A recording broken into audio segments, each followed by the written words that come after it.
Hey guys, it's Frank. Welcome back to my channel. It feels like it's been a while since the last time I sat down on this desk and talked straight to the camera. As some of you may know, a lot has happened to me over the last few weeks. For one, if you can tell from my previous video, I went ahead and visited Vancouver, and secondly, I recently secured work, which means I can finally stop eating oatmeal for breakfast, lunch, and dinner to save money to make end month's rent. Okay, fine, but in all seriousness, guys, I will be honest, I'm still trying to find a balance of working a full-time job and making video for you guys. So if for some odd reason I don't make a video one week, I don't want to hear in the comment section people saying things along the lines of, "Hey Frank, I can't believe you forgot to upload a new video this week.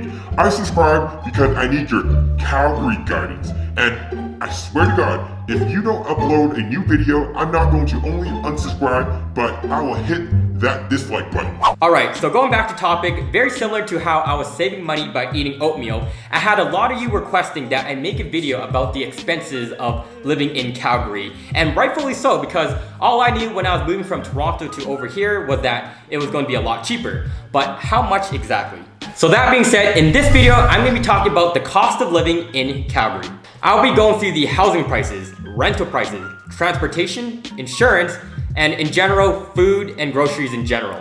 And before I dive into the video, as a friendly reminder, if you could do me a favor and not only smash the like button, but also hit the subscribe button as we're getting closer and closer to 1,000 subscribers, it would really mean a lot. And without further ado, let's begin. All right, so moving to a new city in general, I feel like the first thing that comes to mind is how much is that rooftop is gonna cost you over your head?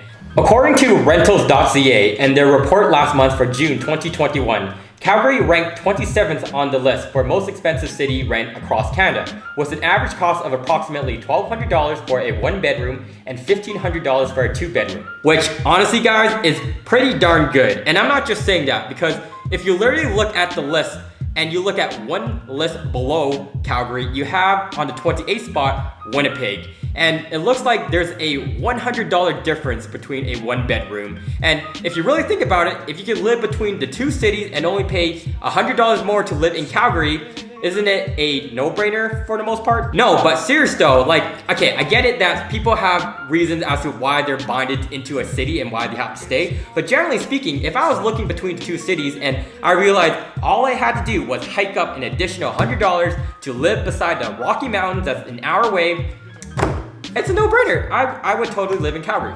Anyways, I wanted to provide some context with the rent prices in Calgary because you can get a pretty good modern apartment in a very good neighborhood in that price range of $1,200. For example, as you can tell from my previous videos, I have disclosed that the apartment that I'm living in right now is $1,350 a month.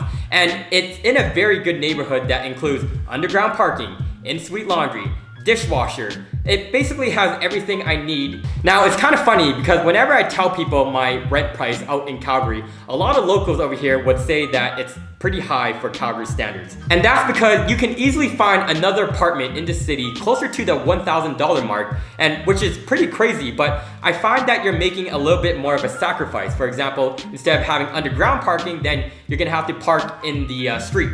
Or instead of having in-suite laundry, then you're gonna have to share your laundry. I don't know, just ever since I left Toronto, I just don't want to go back to that. The point here is that if you're willing to spend anywhere between, I say, $1,200 to max $1,500, you can get a super nice modern apartment in a good neighborhood that has everything you need in Calgary.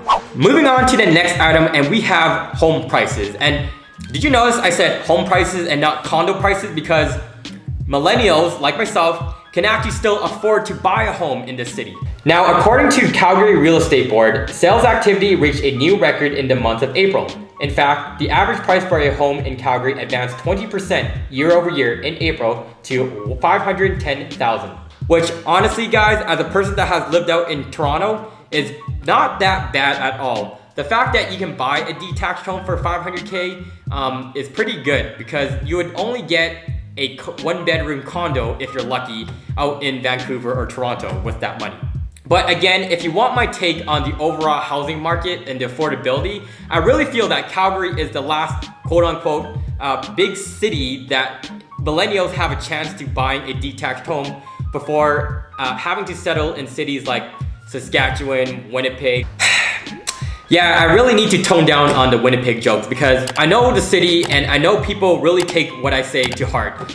Anything I say negative, they'll be like, "But Frank, Winnipeg is the best city ever. I don't know what I'd do without the city, but at the same time, I never left the city." Okay, but in all seriousness, although the average home price in Calgary has jumped over 20% year over year from April of last year, it's still below the national home price rank, which is $700,000 across Canada, and I think Calgary is closer to $500K. Alright, so next we have transportation, and the Calgary Transit operates on a single fare zone, and it has two items. It has the regular standardized bus and the C-Train that costs $3.50 per way, or if you want an adult monthly pass, it costs $109 a month. But wow, this sort of surprised me about that one-way ticket because it's $3.50 in Calgary, but in Toronto or Vancouver, it's very similar prices. In fact, I'm pretty sure it's only $3.25 in Toronto. So why am I paying more in Calgary? But I can comment that that monthly pass of $110 is a lot lower compared to the bigger cities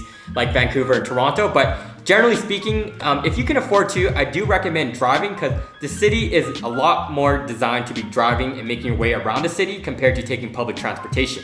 And personally, I don't take public transportation too often out in Calgary because I have my own vehicle. But I've heard if you're working downtown, it's a lot easier to take the C-Train and to go downtown because one of the convenience, and secondly, it's very expensive to park your car downtown in Calgary. Now, if you're looking to fill your tank for your vehicle, gas prices at the time of this recording is about $1.30, which at the time when I compared it to Toronto is fairly similar, which is very odd because you would imagine this province, being Alberta, being the Oro Prime, would be a lot cheaper, but nope, not the case. Then we have auto insurance, and according to CanadaDrive.ca, Alberta premium for insurance ranks third across the nation at $1,300 a year. So if it's $1,300 a year, what is that monthly? Give me a sec. 1,300 divided by 12, 108, basically $110. Wait a second, if it's basically $110 a month, why the heck am I paying $240 a month? And I know you might be thinking that, well, Frank, that's because you suck at driving. But no, guys, I have a clean record. I'm older than 25, so why is my insurance so high? Okay, but honestly, guys, I have a secret, and I know how to save money for you guys. And it's not buying a truck for the sake of having a truck. Okay, I get it. If you have a truck and you're lifting and moving stuff for your job, okay, fine. But I swear to God, I know a lot of people that own trucks for the sake of, I just feel higher up from the ground, and it's just stupid. It's stupid. So my recommendation is just buy a Prius. It works fine. It's hybrid. A lot of taxi cars own Prius. It's good on fuel. Just buy a Prius. Last but not least, we have food and groceries. And from my experience, for the most part, as long as you're shopping at your local superstore, and no, not that Netflix show superstore, but instead this superstore, that you'll notice that prices, it makes no difference if you're at Winnipeg, Toronto, Vancouver, or Calgary. Now, in terms of restaurant food, you should really take advantage of the tax rate that exists out in Alberta being 5% because when you're looking through the menu of food items for like the good old French fries, you'll notice that the price you see on the menu is the price that you end up paying. And yeah, you gotta tip after, guys. Oh, and by the way, for those of you who are interested in general, I have noticed, because when I went to Vancouver, I've noticed that even when I'm eating out at restaurants out in Vancouver, you still pay 5%. So I guess in general, if you're living on the west side coast of Canada, you're gonna be paying 5% for restaurant food. To end this video, I just wanna say that the overall cost of living in Calgary is pretty fair in comparison to the larger cities. And not to mention that this city is still considered one of the top cities to live out in Canada. And with its accessibility to the mountains, it makes it a highly desirable place with its affordability in home and rental prices.